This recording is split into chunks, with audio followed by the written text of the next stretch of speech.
UOW's Wollongong campus is famous for its lush green spaces. And a lot of that is thanks to landscaper Anthony. Hello, Anthony. How are you? Lizzie, is it? Yeah, it is. How are you? Good. What are you doing up here? Oh, I was just checking out this area. We've recently mulched all of this out, and the plan is that we're going to put 50 trees for the 50th anniversary of the university. Yeah, nice. What are you doing? Well, I think that we're going to do a little landscape tour around the campus, and I think you're the person to give us that tour. Sound good? Yeah, good. So where are we now, and why have you brought me here?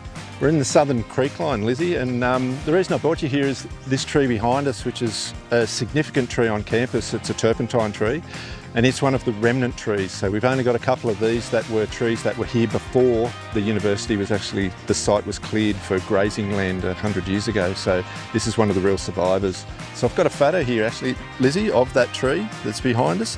Being a remnant tree, one of the originals, and it shows how stark this environment was, with it just being a cow paddock and cornfields and things, not much biodiversity, and there's our tree still in situ behind it. And this was a working farm before it was a university? Yeah, so it was completely cleared, apart from selected remnant trees that were here. There's only a couple of those. But yeah, it just goes to show the difference between back then and now. Absolutely, yeah. So there is a few trees of significance around the campus, so I think we should jump back in the memory mobile and go check it out. Let's do it. Sound good?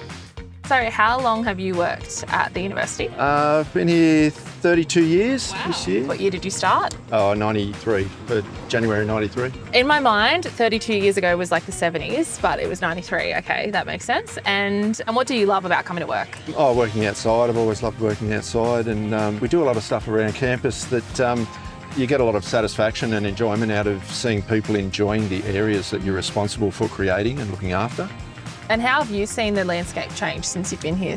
Since I've been here, it's changed a fair bit. There's been an evolution of the landscape department and the planning schemes and the tasks that we do around campus. So in the early days, lots of buildings being built, mass constructions, and there was this real urgency and rush to plant a lot of trees and a lot of shrubs to complement but also hide the buildings. And now you can't even see a lot of the buildings because the plantings have been so successful, and you get that thermal regulation of heat, you get canopies, you get beautiful green shaded places for the students to study and have lunch. And that evolution has been one from more planting for the sake of planting and to now specific plantings and space creation. Yeah.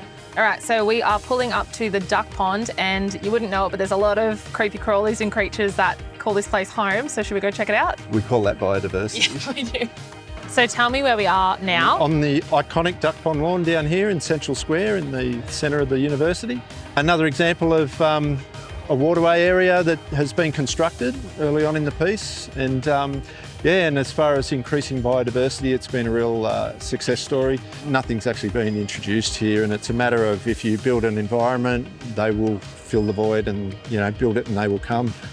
So where are you taking me now? Because we're just behind Building 29, which is one of our, I think maybe our newest building on campus. This was an interesting one. We had a huge tree here, and we're going to look at that tree in a moment. And that tree was earmarked for removal with the construction of the building. But the landscape department likes to have a bit of say and some, liaising and input with any of the constructions and developments on campus. So we thought it was too good a tree to just lose to the site. And we actually got this building modified. It's quite a large tree, and it's a real beauty to have.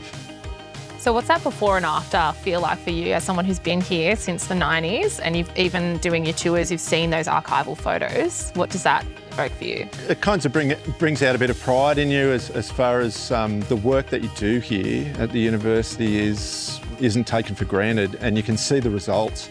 Looking at those older photos and the newer photos, it's a far better place, it's a more enjoyable place, it's greener, it's more biodiverse. Just to know that you've been involved in that over the years is, it's a source of pride, and it's a real success story.